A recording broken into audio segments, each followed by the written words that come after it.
Hello student. आप लोग सब सही है? आप लोग का पढ़ाई बढ़िया से चल रहा होगा। खूब मन से पढ़िए। तो हम अब टॉपिक की तरफ तुरंत आते हैं।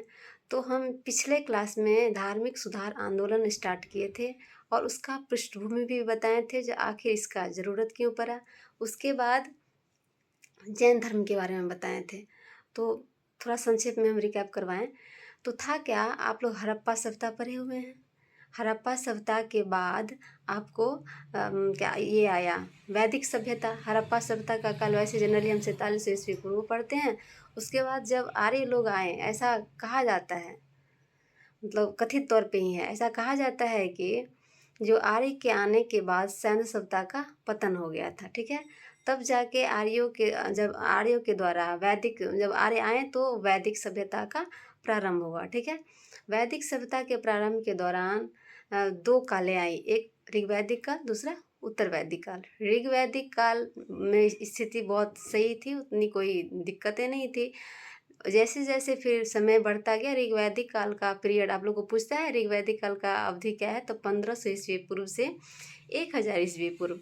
उसके बाद आया उत्तर वैदिक काल। उत्तर वैदिक काल का समय है 1000 ईस्वी पूर्व से 600 ईस्वी पूर्व। मेन दिक्कत यही उत्तर वैदिक काल में हुआ। उत्तर वैदिक काल में धीरे धीरे कुरीतियाँ, कुप्रथाएं, आडंबर, बाह्य आडंबर, कर्मकांड सब बढ़ता गया, जो समाज में जटिलताएं पैदा कर दी।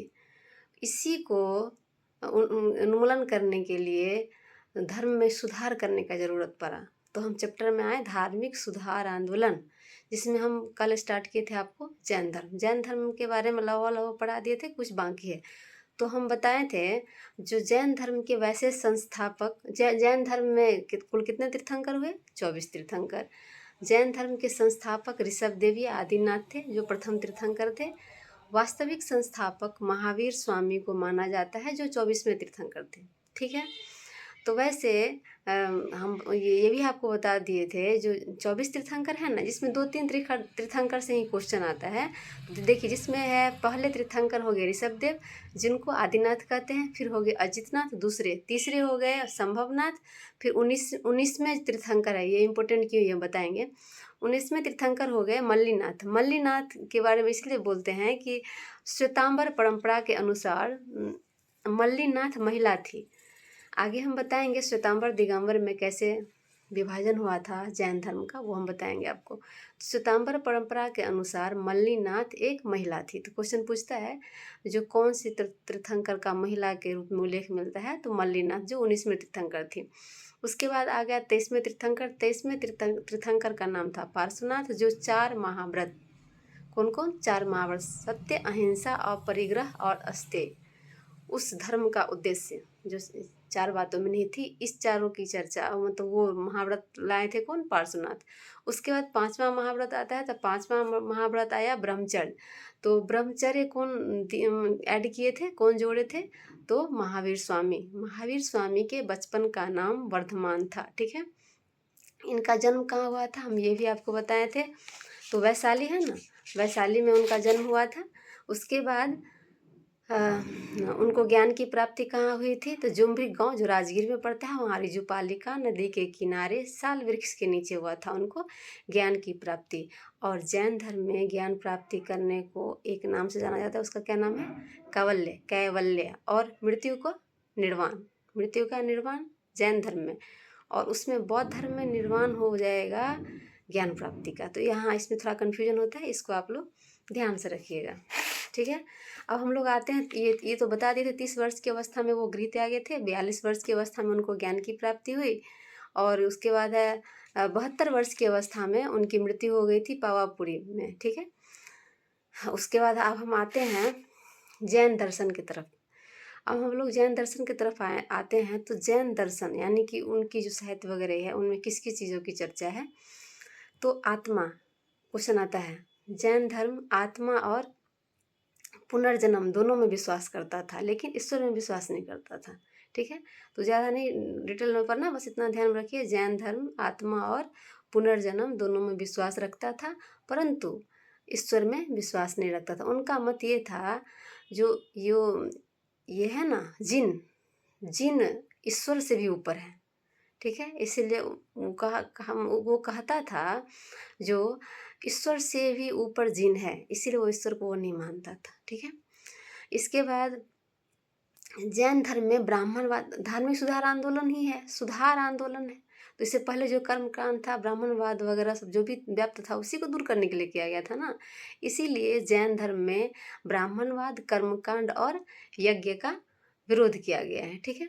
उसके बाद जैन धर्म में जो समाधि मरण, समाधि उसकी विधि है मरने की, तो संलेखन या समाधि मरण, ये इसका तात्पर्य होता है अन्न जल त्याग करके, उपवास करके शरीर का त्याग देना, बस इतना ही। देखिए संलेखना विधि किस में प्रचलित है, तो ध्यान में रखिएगा किसमें, जैन धर्म में। ठीक है। तो आप लोग पढ़े होंगे चंद्रगुप्त मौर्य के बारे में, अगर पढ़े होंगे तो चंद्रगुप्त मौर्य इसी विधि से वो मरे थे ना, संलेखना विधि से ही। ठीक। उसके बाद है इसमें स्यादवाद, सिद्धांत का नाम हम बता रहे हैं। तो स्यादवाद या उसी को अनेकांतवाद कहते हैं। तो जैन धर्म स्यादवाद से संबंधित है।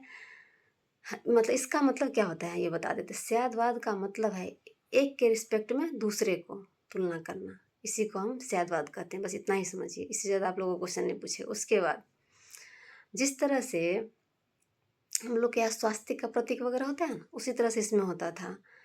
जो जैसे ऋषभ देव है, उनके प्रतीक चिन्ह सांड हुए, ऋषभ देव का प्रतीक चिन्ह सांड। उसके बाद अजितनाथ का हाथी, संभवनाथ का घोड़ा, मल्लीनाथ का कलश, उसके बाद पार्श्वनाथ का सर्प, महावीर स्वामी का सबसे इम्पोर्टेंट, महावीर स्वामी का सिंह। ठीक है। तो जैन धर्म में त्रिरत्न, 3 रत्न हुए, त्रिरत्न, जिसका मतलब है जो है सम्यक ध्यान, सम्यक ज्ञान, सम्यक आचरण। सम्यक ध्यान, सम्यक ज्ञान, सम्यक आचरण, ये त्रिरत्न पूछता है जैन धर्म के त्रिरत्नों के नाम बताएं, तो सम्यक ज्ञान, सम्यक आचरण और सम्यक ध्यान, ये 3 है। ठीक है। ये आपका हो गया। उसके बाद हम आते हैं पंच महाव्रत, तो बोल ही दिए, सत्य, अहिंसा, अपरिग्रह और अस्तेय। सत्य, अहिंसा, अस्तेय, अपरिग्रह और ब्रह्मचर्य, जो 5वां महाव्रत है वो जोड़े थे महावीर स्वामी। ठीक। उसके बाद है इसमें जैन संगीति, इससे क्वेश्चन आता है। 2 जैन संगीति हुआ था, प्रथम और द्वितीय। प्रथम जैन संगीति हुआ था पाटलिपुत्र में, पटना पाटलिपुत्र में हुआ था। इसकी अध्यक्षता कौन किए थे, स्थूल भद्र। इसमें भद्रबाहु सम्मिलित नहीं हुए थे। इसके पीछे का कहानी बताते हैं। ये कब हुआ था, 300 ईस्वी पूर्व में हुआ था, पाटलिपुत्र में हुआ था 300 ईस्वी पूर्व में। इसकी अध्यक्षता किए थे स्थूल भद्र। ईस्वी तो इसमें नहीं पूछेगा, लेकिन आपको ये पूछेगा जो प्रथम जैन संगीति का आयोजन कब हुआ था, तो कहाँ हुआ था, तो पाटलिपुत्र में। और इनकी अध्यक्षता कौन किए थे, तो स्थूल भद्र। भद्रबाहु इसमें शामिल नहीं हुए थे। हुआ क्या, हम बताएं तो इसमें अहिंसा, हिंसा नहीं करना, खेती बाड़ी भी मना था। काहे कि खेती बाड़ी में भी कीटनाशक का छिड़काव या कुछ भी कीड़ा मकोड़ा का तो मतलब मृत्यु होता है। तो इसके वजह से क्या हुआ, अन्न धन की हो गई कमी, पड़ गया 12 वर्ष का अकाल। अब 12 वर्ष का अकाल पड़ गया तो कुछ लोग सोच रहे थे नहीं हम यहाँ से छोड़ के नहीं जाएंगे, चाहे जैसे हो जैसे रहे। और कुछ जो थे वो यानी चले गए बाहर, चले गए किधर, दक्षिण की तरफ चले गए। और ये इधर ही रह गए, कौन, स्थूल भद्र के साथ बहुत सारे जैन लोग रह गए अपने ही जगह पे। और भद्रबाहु के साथ बहुत सारे जैन लोग चले गए दक्षिण की तरफ 12 वर्ष के अकाल के दौरान। जब वो गए तो उधर से जब आए तो यहाँ के जो लोग थे, जैसे क्या कहते हैं श्वेतांबर, यहाँ के जो लोग थे श्वेतांबर 2 संप्रदाय में बट गया इसी जैन संगीति में। प्रथम जैन संगीति में ही 2 भाग में बट गया ये संप्रदाय जैन, एक हो गया श्वेतांबर, दूसरा हो गया दिगंबर। तो श्वेतांबर वे कहलाएं जो यहीं रह गए थे, जो स्थूल भद्र के साथ रह गए थे, वे श्वेतांबर कहलाएं। श्वेतांबर का मतलब होता है श्वेत है अंबर जिसका, यानी कि श्वेत वस्त्र धारण करने वाले, जो श्वेत वस्त्र धारण किए। उसके बाद जो चले गए थे भद्रबाहु के साथ दक्षिण की तरफ अकाल के कारण, वो जब उधर से आए तो वैसे ही नग्न थे।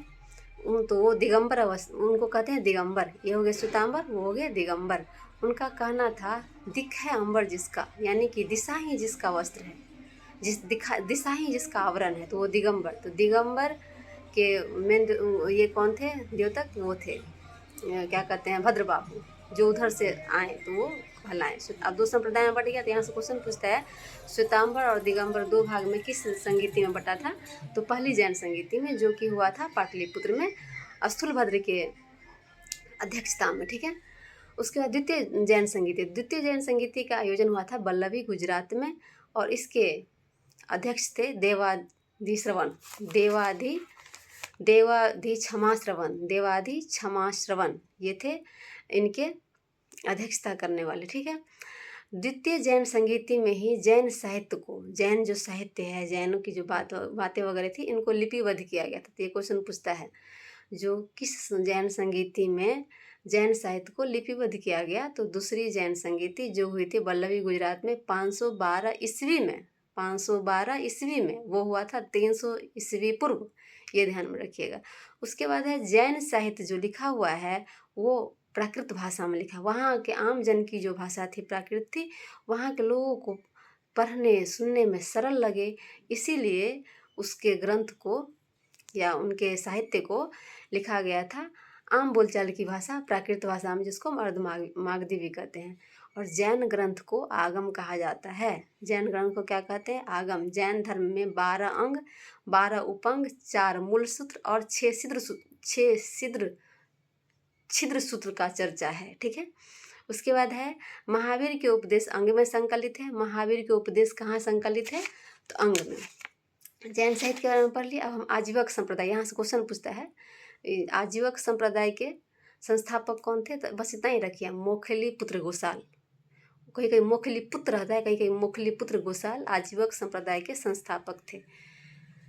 एक है भौतिकवादी सिद्धांत, जो चार्वाक दिए थे, ठीक है। चार्वाक दिए थे भौतिकवादी सिद्धांत। आप लोग एक कहावत गांव में सुने होंगे, जावम जीवेत सुखम जीवेत, रीनम कृत्वा घृतम पिबेत। मतलब जब तक जियो सुख से जियो। जावम जीवेत सुखम जीवेत, जब तक जियो सुख से जियो। रीनम कृत्वा घृतम पिबेत, ऋण करके भी घी पियो। सोचिए भाई, ऐसी मानसिकता मत रखना, जो है 2 रुपया उसी में रहो आराम से। तो ये है चार्वाक दिए थे भौतिकवादी सिद्धांत, ठीक है। तो जैन धर्म के मैक्सिमम पॉइंट को हम लोग पढ़ चुके हैं। अगर कुछ है